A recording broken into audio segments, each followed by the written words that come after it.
करने वालों की कभी हार नहीं होती, यूं ही किसी की जय जयकार नहीं होती।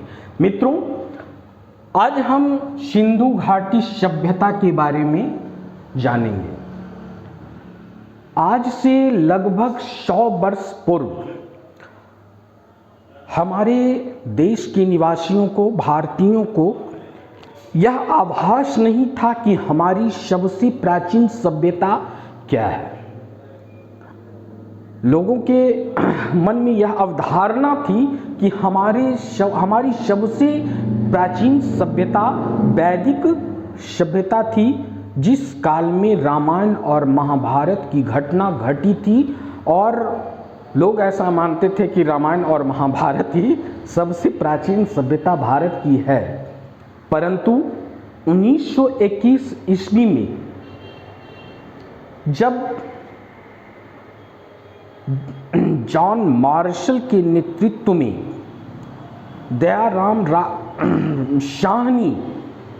राय बहादुर दयाराम शाहनी ने हड़प्पा सभ्यता की खोज किए, तो लोगों की यह पुरानी मान्यता कि वैदिक सभ्यता हमारी सबसे प्राचीन सभ्यता है, उसका विखंडन हुआ और हमारी सबसे प्राचीन सभ्यता सिंधु घाटी की सभ्यता, हड़प्पा सभ्यता को मान लिया गया।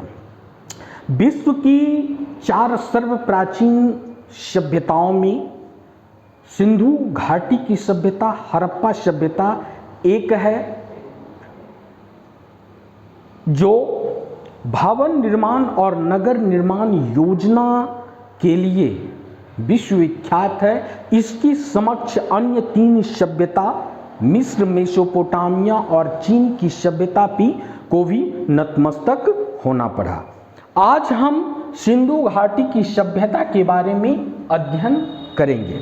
तो सिंधु घाटी की सभ्यता के जानकारी के स्रोत, तो सिंधु घाटी के सभ्यता की जानकारी के लिए हमें साहित्यिक स्रोत उपलब्ध नहीं है। इसकी जानकारी के लिए हमें पुरातात्विक स्रोतों पर निर्भर होना पड़ता है। पुरातात्विक स्रोत के अंतर्गत हड़प्पा सभ्यता के स्थलों से प्राप्त मृदभांड, औजार, मिट्टी के खिलौने, मूर्तियां इत्यादि हमें प्राप्त होती है, जिससे कि सिंधु घाटी की सभ्यता की जानकारी हमें प्राप्त होती है। सबसे पहले हम जानेंगे कि इस खोज के बारे में। तो सबसे पहले सिंधु घाटी सभ्यता की खोज किस प्रकार हुई, इसका इतिहास क्या है। तो सबसे पहले 1826 ईस्वी में अंग्रेज चार्ल्स मैसर्न ने हड़प्पा टीले का सर्वप्रथम उल्लेख किया। हड़प्पा टीले का सर्वप्रथम उल्लेख चार्ल्स मैसर्न ने किया, लेकिन उन्होंने हड़प्पा सभ्यता के बारे में विस्तृत जानकारी हम लोगों के समक्ष प्रस्तुत नहीं की। हमें याद रखना है कि सबसे पहला जो है 1826 में चार्ल्स मैसर्न ने हड़प्पा टीले का सर्वप्रथम उल्लेख किया। तत्पश्चात 1856 ईस्वी में जॉन ब्रंटन और विलियम ब्रंटन, ये दोनों भाई थे, और इन्होंने कराची से लाहौर तक जो रेलवे लाइन, कराची से लाहौर जो कि पाकिस्तान में पड़ता है, तो रेलवे लाइन बिछाने के क्रम में वहाँ से कुछ ईंटें प्राप्त हुई। वह ईंटें अनोखी थी, आज की ईंटों से बिल्कुल भिन्न थी। तो उन्होंने बताया, जब ईंटें प्राप्त हुई तो जॉन ब्रंटन और विलियम ब्रंटन ने बताया कि यहाँ कोई प्राचीन सभ्यता थी, और इसके बाद वो खामोश हो गए, चुप हो गए। बस खाली उन्होंने ये बताया कि यहाँ कोई प्राचीन सभ्यता थी। तत्पश्चात 1875 ईस्वी में अलेक्जेंडर कनिंघम ने हड़प्पा से लिपिबद्ध मोहरें प्राप्त की। यद्यपि यह इस मोहर की लिपि अपठनीय है, पढ़ा नहीं जा सका है, लेकिन उन्होंने लिपिबद्ध मुहरें की खोज की और बताया कि यहाँ कोई प्राचीन सभ्यता रही होगी।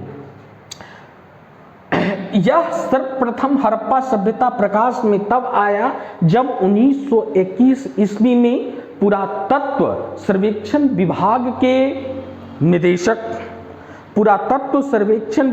के निदेशक जॉन मार्शल के नेतृत्व में राय बहादुर दयाराम साहनी और माधव स्वरूप वत्स। राय बहादुर दयाराम साहनी, हमें राय बहादुर नहीं भी याद रखें तो कोई फर्क नहीं पड़ता है, सिर्फ दयाराम साहनी और माधव स्वरूप वत्स याद रखना है। इन दोनों ने मिलकर हड़प्पा की खोज की। हड़प्पा जो कि पाकिस्तान में माउंट गोमरी जिले में अवस्थित है, अभी भी अवस्थित है, तो हड़प्पा की खोज की। और तभी से यह मान लिया गया कि भारत की प्राचीन सभ्यता वैदिक सभ्यता नहीं वरन हड़प्पा सभ्यता सिंधु घाटी की सभ्यता है। उसके एक वर्ष बाद ही राखाल दास बनर्जी ने पाकिस्तान में ही, पहले यह भारत में था, हम जानते हैं कि पाकिस्तान 1947 से पूर्व जो है वो भारत का ही भाग था, भारत का ही हिस्सा था। तो राखाल दास बनर्जी ने मोहनजोदड़ो नामक स्थल का पता लगाया। मोहनजोदड़ो जो कि पाकिस्तान के लरकाना जिले में सिंधु नदी के दाहिनी तट पर अवस्थित है। उसके बाद है इसका नामकरण। अब इसका नामकरण सिंधु घाटी की सभ्यता, इस सभ्यता को सिंधु घाटी की सभ्यता या सैंधव सभ्यता या हड़प्पा सभ्यता के नाम से हम लोग जानते हैं। तो सबसे पहले जो है इस स्थल, हड़प्पा सभ्यता का जो स्थल था वो सिंधु घाटी के किनारे या उसकी सहायक नदियों, सिंधु नदी या उसकी सहायक नदियों के किनारे ही सैंधव सभ्यता के स्थल मिले। लेकिन बाद में जैसे जैसे खुदाई बढ़ती गई वैसे वैसे सिंधु नदी और उसके सहायक नदियों की परिधि से परे भी स्थल हमें प्राप्त होने लगे। इतिहासकारों को, उत्खनन विभाग को स्थल की प्राप्ति होने लगी। सबसे पहले सिंधु सैंधव स्थलों में हड़प्पा की खुदाई की गई और हड़प्पा को केंद्र मानकर ही इस सभ्यता का उपयुक्त नामकरण हड़प्पा सभ्यता रखा गया। हम जानते हैं कि हड़प्पा की खोज सबसे पहले हुई थी, है ना, तो इसीलिए इसे केंद्र मानकर, क्योंकि सबसे पहले खोज हड़प्पा की हुई, इसीलिए इसे केंद्र मानकर ही इसी के नाम पर इस पूरे सभ्यता का नाम हड़प्पा सभ्यता रखा गया। अब है काल निर्धारण। इसके काल निर्धारण को लेकर इतिहासकारों में विवाद उत्पन्न है। कुछ लोग इसे 3250 से 2750 ईसा पूर्व मानते हैं, तो कुछ लोग इसे 2500 से 1750 ईसा पूर्व मानते हैं। अब हमें कुछ इतिहासकार के बारे में जानकारी प्राप्त करना है कि उन्होंने कितना काल निर्धारित किया। तो सबसे पहले हम जानेंगे जॉन मार्शल, जो कि भारतीय पुरातत्व सर्वेक्षण विभाग के महानिदेशक थे और उन्हीं के नेतृत्व में राय बहादुर साहनी ने हड़प्पा सभ्यता की खोज की थी। तो जॉन मार्शल हमें याद रखना है, इन्होंने बताया 3250 से 2750 ईसा पूर्व इस सभ्यता का काल बताया। उसके बाद है अर्नेस्ट मैके, इन्होंने 2800 से 2500 ईसा पूर्व तक बताया था। माधव स्वरूप वत्स, जो कि दयाराम साहनी के साथ मिलकर हड़प्पा की खुदाई की थी, उन्होंने इसका काल 3500 से 2700 ईसा पूर्व बताया। मार्टिमर व्हीलर, इन्होंने काल को 2500 से 1500 ईसा पूर्व बताया। रोमिला थापर, जो कि महान इतिहासकार थे, एंशिएंट हिस्ट्री, खासकर अशोक के इतिहास के बारे में इन्होंने विस्तृत जानकारी प्रस्तुत की है। इन्होंने रोमिला थापर ने 2300 से 1750 ईसा पूर्व हड़प्पा सभ्यता का काल निर्धारित किया। फेयर सर्विस जिन्होंने 2000 से 1500 ईसा पूर्व इसका काल निर्धारित किया। कार्बन 14 पद्धति जिसके खोजकर्ता डीपी अग्रवाल को माना जाता है, तो कार्बन 14 पद्धति के आधार पर डीपी अग्रवाल ने इस सभ्यता का काल 2500 से 1700 ईसा पूर्व माना है। 2500 से 1750 ईसा पूर्व माना है और यही जो है सर्वमान्य काल माना गया है। सभी इसे ही मानते हैं 2500 से 1750 ईसा पूर्व। मुख्य रूप से हमें जॉन मार्शल और कार्बन 14 पद्धति हमें बिल्कुल स्मृति में रखनी चाहिए, यही दोनों प्रमुख है। अगला है सभ्यता का विस्तार। सैंधव सभ्यता का विस्तार कहां से कहां तक हुआ? यह उत्तर में मांदा से लेकर उत्तर में मांदा जो कि जम्मू कश्मीर में पड़ता है, दक्षिण में भगतराव गुजरात के भगतराव या महाराष्ट्र के दैमाबाद तक तथा पश्चिम में सुतकागेंडोर से लेकर पूर्व में आलमगीरपुर तक त्रिभुजाकार आकृति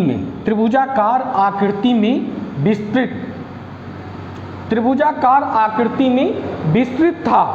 इसका कुल क्षेत्रफल 12,99,600 वर्ग किलोमीटर में यह सभ्यता फैली हुई थी, जिसकी पश्चिम से पूर्व की लंबाई 1600 किलोमीटर और उत्तर से दक्षिण तक की लंबाई 1100 किलोमीटर थी। यानी पूर्व से पश्चिम तक की लंबाई ही अधिक थी उत्तर और दक्षिण की अपेक्षा। अब हम चलते हैं कि यह सभ्यता का विस्तार किन किन क्षेत्रों में हुआ। तो सबसे पहले हम जानेंगे अफगानिस्तान में इसके दो क्षेत्र प्राप्त हुए हैं। सोर्तुगाई जहां से सैंधव सभ्यता का ठेठ मृदभांड मिट्टी का बर्तन प्राप्त हुआ है और दूसरा है मुंडिकाक। यह दोनों क्षेत्र, ये प्रश्न पूछे जा सकते हैं कि अफगानिस्तान में कौन क्षेत्र सैंधव सभ्यता का था, तो सोर्तुगाई और मुंडिकाक अफगानिस्तान में पड़ते हैं। उसके बाद हम पाकिस्तान की ओर बढ़ते हैं, तो पाकिस्तान में बलूचिस्तान जो कि पाकिस्तान के दक्षिणी सीमा में स्थित है, इसमें हमें सुतकागेंडोर, सुतकाकोट, अली मुराद, बालाकोट और डाबरकोट, यह 5 क्षेत्र 1 2 3 4 5 सुतकागेंडोर, सुतकाकोट, अली मुराद, बालाकोट और डाबरकोट ये बलूचिस्तान में पड़ते हैं। जबकि दूसरा है सिंध प्रांत में मोहनजोदड़ो, चनहुद्रो, जुड़े जोदड़ो, एक और क्षेत्र है जुड़े जोदड़ो, कोट दीजी, ये सभी सिंध प्रांत में पड़ते हैं। मोहनजोदड़ो प्रमुख स्थल है जिसकी खुदाई 1922 में राखाल दास बनर्जी ने किया था। यह सिंधु नदी के दाईं तट पर मोहनजोदड़ो अवस्थित है। उसके बाद जब हम ऊपर चलते हैं तो यही क्षेत्र एक पाकिस्तान में पश्चिमी पंजाब है ना, पश्चिमी पंजाब, चूंकि यह पश्चिम क्षेत्र में स्थित है इसलिए इसे पश्चिम पंजाब के नाम से जाना जाता है। हड़प्पा पश्चिम पंजाब पाकिस्तान में अवस्थित है। यह पाकिस्तान के लड़काना जिले में रावी नदी के बाईं तट पर अवस्थित है। बाईं तट और दाईं तट हम अवलोकन करेंगे, यानी कि जैसे ये बढ़ती है ना, तो इसके बाईं ओर यह अवस्थित है, जबकि मोहनजोदड़ो सिंधु नदी के दाईं ओर, जहां से ये निकलती है उससे हम बाईं और दाईं इंडिकेट करेंगे, संकेत करेंगे। उसके बाद जब भारत में हम आते हैं तो भारत में सब जम्मू कश्मीर में मांदा जो सैंधव सभ्यता का सबसे उत्तरी स्थल है। उसके बाद पंजाब में रोपर, संघौल और बारा, हरियाणा में बनवाली, राखीगढ़ी और मिताथल, राखी गढ़ी भारत का सबसे सैंधवकालीन सबसे विस्तृत स्थल राखी गढ़ी है, जबकि पूरी सैंधव सभ्यता का विस्तृत स्थल सबसे विस्तृत क्षेत्र वह मोहनजोदड़ो है, लेकिन भारत में पड़ने वाला सबसे विस्तृत क्षेत्र राखी गढ़ी है। राजस्थान में कालीबंगा है जो कि घग्गर नदी के किनारे स्थित है। यह राजस्थान में इसे काली चूरी भी कहा जाता है। उसके बाद गुजरात में हम बढ़ते हैं तो गुजरात में सुरकोतरा, लोथल, रंगपुर, रौजदी, भगतराव इत्यादि स्थल जो है वो गुजरात में अवस्थित है, जबकि दैमाबाद एक ऐसा क्षेत्र है जो महाराष्ट्र में अवस्थित है। उसके बाद हम उत्तर प्रदेश में आलमगीरपुर जो कि मेरठ जिला में अवस्थित है, मेरठ जिला में। इस प्रकार यह क्षेत्र जो है वो त्रिभुजाकार आकृति में विस्तृत था, इसके नीचे इधर नहीं था। सैंधव कालीन स्थल भारत के पूर्वी और दक्षिणी क्षेत्र से प्राप्त नहीं हुए हैं। उसके बाद है प्रमुख स्थल, खोजकर्ता, वर्ष, नदी और स्थिति। सबसे पहले है हड़प्पा। हड़प्पा की खोज राय बहादुर, दयाराम साहनी और माधव स्वरूप वत्स ने 1921 में की थी। यह रावी नदी के किनारे माउंट गोमरी पाकिस्तान में स्थित है। दूसरा है मोहनजोदड़ो। मोहनजोदड़ो की खोज राखाल दास बनर्जी ने 1922 में की थी। यह सिंधु नदी के किनारे लड़काना जिले में पाकिस्तान में अवस्थित है। उसके बाद है चनहुद्रो। चनहुद्रो की खोज चनहुद्रो, मोहनजोदड़ो और जोड़ेजोदड़ो यह पाकिस्तान के सिंध प्रांत में है। चनहुद्रो की खोज गोपाल मजुमदार ने 1931 में की थी। यह सिंधु नदी के किनारे पाकिस्तान के सिंध प्रांत में अवस्थित है। उसके बाद रंगपुर की खोज रंगनाथ राव ने 1931 में की थी। यह मादर नदी के किनारे अवस्थित है और गुजरात में स्थित है। उसके बाद है लोथल जो कि गुजरात में ही पड़ता है। रंगपुर और लोथल की खोज भी रंगनाथ राव ने की थी। देखिए रंगपुर और लोथल दोनों की खोज एक ही व्यक्ति ने किए थे। एक की खोज 1931 में और लोथल की खोज 1954 में। यह भोगवा नदी के किनारे स्थित है। उसके बाद है रोपड़ जो कि पंजाब में पड़ता है। इसकी खोज यज्ञदत्त शर्मा ने 1953 में की थी। रोपड़ सतलज नदी के किनारे पंजाब में स्थित है। आलमगीरपुर, इसकी खोज भी यज्ञदत्त शर्मा ने 1958 में की थी और आलमगीरपुर हिंडन नदी के किनारे अवस्थित है जो कि मेरठ यूपी में पड़ता है। कालीबंगा जो राजस्थान में है, इसका शाब्दिक अर्थ होता है काली चूड़ी। तो कालीबंगा की खोज ब्रजवासी लाल और बीके थापर ने 1961 में की थी। यह हनुमाननगर राजस्थान के घग्गर नदी के किनारे कालीबंगा अवस्थित है।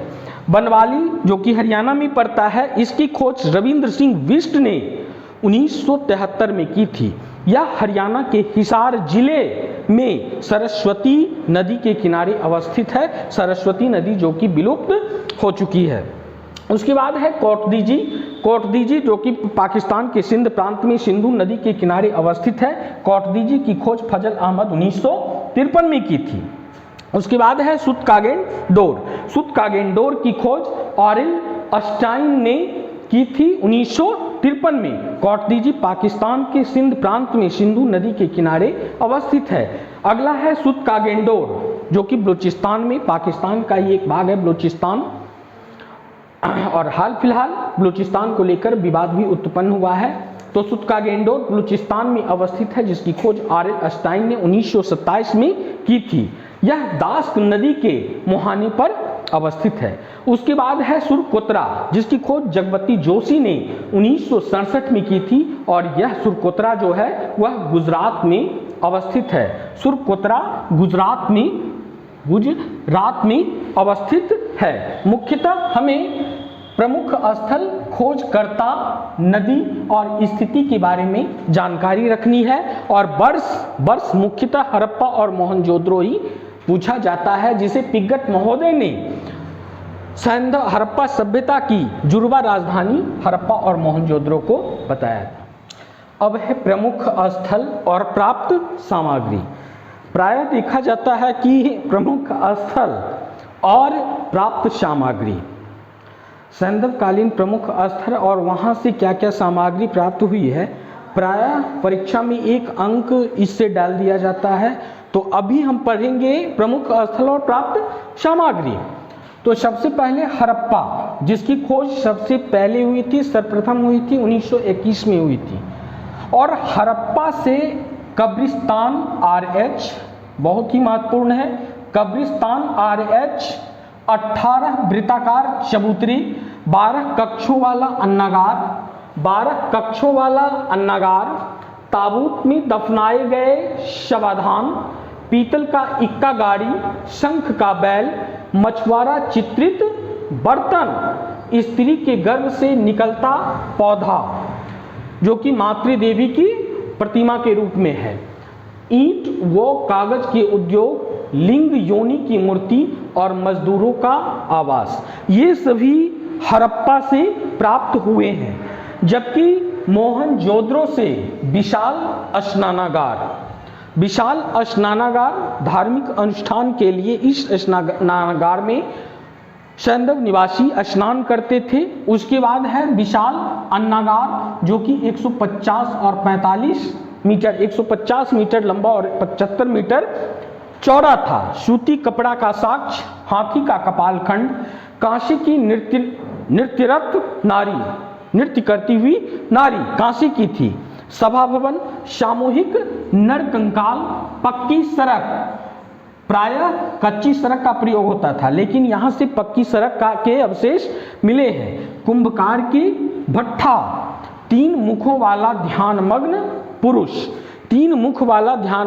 पुरुष, जिसे पशुपति का दर्जा दिया गया है। इसके चारों ओर इसके चतुर्दिक गैंडा, भैंसा, हाथी, बाघ और हिरन पशु हैं। इन पशुओं से ये पुरुष घिरे हुए हैं। उसके बाद राज मुद्रांक, गले हुए तांबे का ढेर इत्यादि मोहनजोदड़ो से प्राप्त हुए हैं। उसके बाद है चनहुद्रो, जो कि सिंध प्रांत में है और इसकी खोज गोपाल मजुमदार ने की थी। यहाँ से झूकर और झांगर संस्कृति के अवशेष मिले हैं। यहीं से मनका, मुहर और गुड़िया बनाने का कारखाना भी मिला था। सैंधवकालीन ये प्रमुख औद्योगिक नगर भी माना जाता है।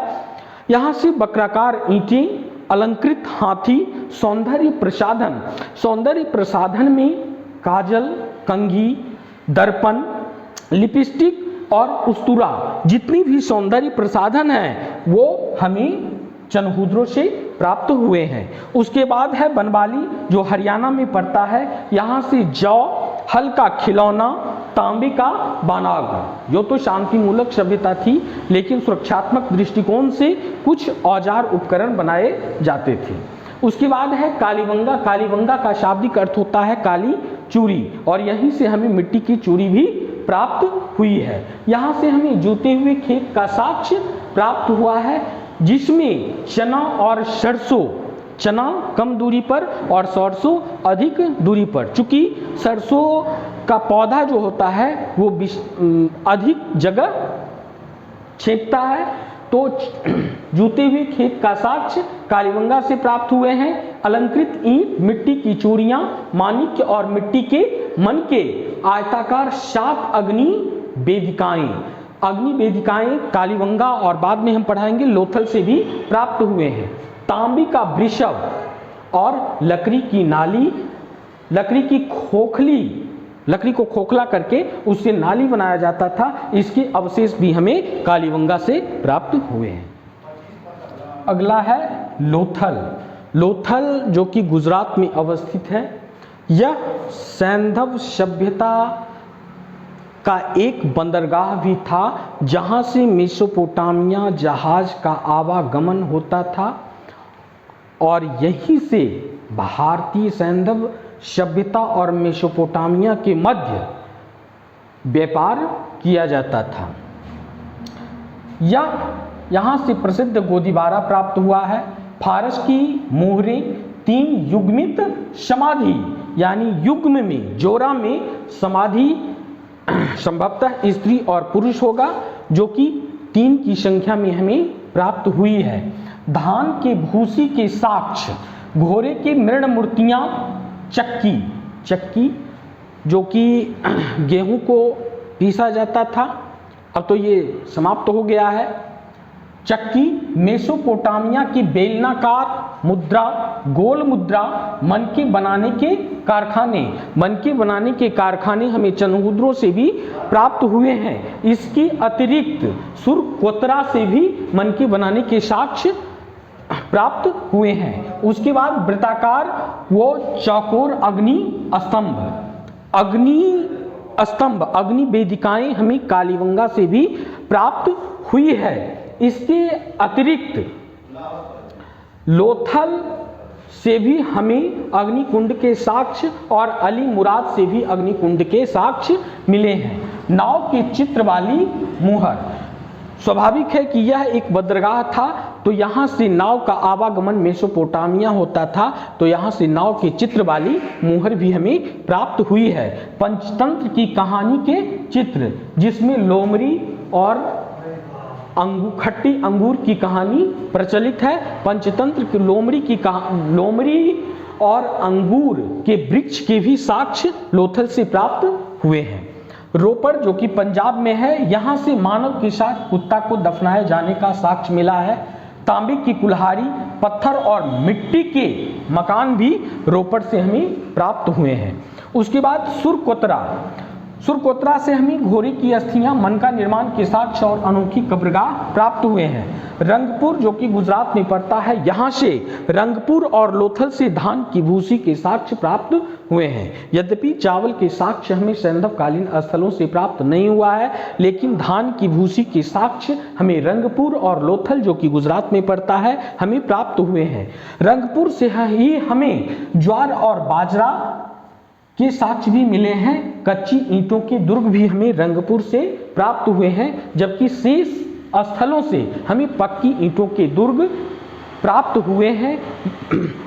दुर्ग में शासक वर्ग रहते थे। उसके बाद है सुतकागेंडोर भी लोथल की तरह एक बंदरगाह था। सुतकागेंडोर बलूचिस्तान में पड़ता है।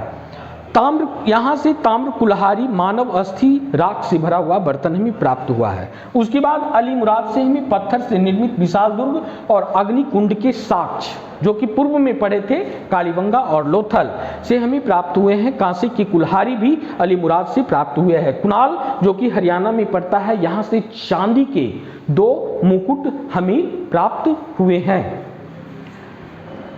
अब है सैंधव सभ्यता के निर्माता। सैंधव सभ्यता के निर्माण में किनका योगदान रहा, अब हम उसका अध्ययन करेंगे। इसमें विभिन्न विद्वान विवादास्पद की स्थिति में है, वो उनमें मतैक्य नहीं है। कुछ विद्वान इसे सुमेरियन सभ्यता की देन मानते हैं। इनमें Gordon Childe, Mortimer Wheeler, Leonard Woolley, Kramer, D D Kosambi और एसटी शंकालिया का नाम महत्वपूर्ण है, जिन्होंने सैंधव सभ्यता के निर्माण में सुमेरियन की भूमिका को महत्वपूर्ण बताए। और उनका मानना है कि सुमेरियन लोग ही सैंधव सभ्यता के निर्माण में महत्वपूर्ण भूमिका निभाई। उन्होंने इस पक्ष में अपना तर्क प्रस्तुत किए कि सभ्यता का सर्वप्रथम विकास मेसोपोटामिया सभ्यता में हुआ, और मेसोपोटामिया से ही सभ्यता जो है मिस्र पहुंची, और मिस्र से फिर भारत में पहुंची, और यहाँ सैंधव सभ्यता का विकास हुआ। दूसरा तर्क उन्होंने दिया कि मोहनजोदड़ो के अन्नागार, गढ़ी और ब्रुज में जो सहतीरों का प्रयोग हुआ है, उसका प्रयोग कच्ची ईंटों के भवन निर्माण करता थे, परंतु इनके मत का खंडन किया गया, विखंडन किया गया और इसके विपक्ष में यह तर्क प्रस्तुत किया गया कि सैंधव सभ्यता में प्रायः पक्की ईंट का प्रयोग होता था। सुमेरियन लोग कच्ची ईंट का प्रयोग करते थे, लेकिन सैंधव वासी प्रायः पक्की ईंट का प्रयोग किया करते थे। कहीं कहीं जैसे सड़क में सैंधव वासी कच्ची ईंट का प्रयोग करते थे, कुछ गृह निर्माण में भी कच्ची ईंट का प्रयोग करते थे, लेकिन प्रायः यहाँ पक्की ईंट का प्रयोग होता था। दूसरा है लिपि। तो सुमेरियन लोगों की लिपि किलनुमा लिपि थी, जबकि हम जानते हैं कि सैंधव कालीन लिपि चित्रात्मक लिपि है। भले ही इसे अभी तक पढ़ा नहीं जा सका है, लेकिन चित्रात्मक लिपि है जो इस तरह से होती थी, जिसे अब तक पढ़ा नहीं जा सका है। इस तरह से भी होती थी इनकी लिपि। तीसरा विपक्ष में तर्क दिया गया कि जल और नाली की यहाँ उत्तम व्यवस्था थी। जल और नाली व्यवस्था जो थी वो मेसोपोटामिया और अन्य सभ्यता, मिस्र और चीन की सभ्यता से बेहतरीन थी, उत्तम थी। भवन और नगर निर्माण योजना में सैंधव सभ्यता के समक्ष अन्य 3 सभ्यताओं को नतमस्तक होना पड़ा। इसकी भवन और नगर निर्माण योजना इतनी बेहतरीन थी कि अन्य 3 सभ्यताओं को सैंधव सभ्यता के समक्ष नतमस्तक होना पड़ा। उसके बाद है द्रविड़। राखाल दास बनर्जी, जिन्होंने कि मोहनजोदड़ो की खोज की थी, उन्होंने माना है कि सैंधव सभ्यता के निर्माण में द्रविड़ की भूमिका अहम थी। द्रविड़ ही इसकी निर्माण करता थे। उन्होंने पक्ष में तर्क दिया कि सिंधु और द्रविड़ लिपि में साम्यता है, दोनों की लिपि एक समान है। दूसरा उन्होंने तर्क दिया कि धार्मिक क्रियाकलाप में भी साम्यता है। सैंधव निवासी जो लिंग और योनि की पूजा करते थे, शिव पशुपति और मातृ देवी की पूजा करते थे, वो द्रविड़ भी शिव और मातृ देवी की पूजा करते थे। लेकिन कुछ विद्वान इसके विपक्ष में तर्क दिए कि इसके स्वरूप में अंतर है। सैंधव सभ्यता जहां नगरीय सभ्यता थी, वहीं द्रविड़ सभ्यता नगरीय सभ्यता नहीं बल्कि ग्रामीण सभ्यता थी। अतः इसके द्रविड़ को इसका निर्माण करता माना नहीं जा सकता है। तीसरे वर्ग के इतिहासकार ने आर्य को इसके निर्माणकर्ता माने हैं। इनमें लक्ष्मण स्वरूप और रामचंद्र प्रमुख थे। हम याद करेंगे, राम और लक्ष्मण दोनों भाई थे, ये आर्य थे, अतः इन्होंने आर्य को ही निर्माणकर्ता मान लिया, सैंधव सभ्यता के निर्माता मान लिया। उन्होंने पक्ष में तर्क दिया कि सैंधव सभ्यता और आर्य सभ्यता दोनों में नदियों की साम्यता है। ऋग्वेद में जो नदी का उल्लेख मिलता है, वही सैंधव सभ्यता में भी उन्हीं नदियों का उल्लेख मिलता है, यथा सिंधु, गंगा, सरस्वती इत्यादि नदी सैंधव कालीन सभ्यता में भी थे, सैंधव काल में भी थे और वैदिक काल में भी थे। और क्षेत्र में भी समानता है। दोनों ही आर्य और सिंधु निवासी भारत के पश्चिमोत्तर सीमा में, पश्चिमोत्तर भाग में निवास करते थे। इसीलिए ये लक्ष्मण स्वरूप और रामचंद्र ने इसके निर्माता के रूप में आर्य को स्वीकार किया। लेकिन कुछ विद्वान का वर्ग इसके विपक्ष में यह तर्क प्रस्तुत किए कि दोनों में काल का अंतर है।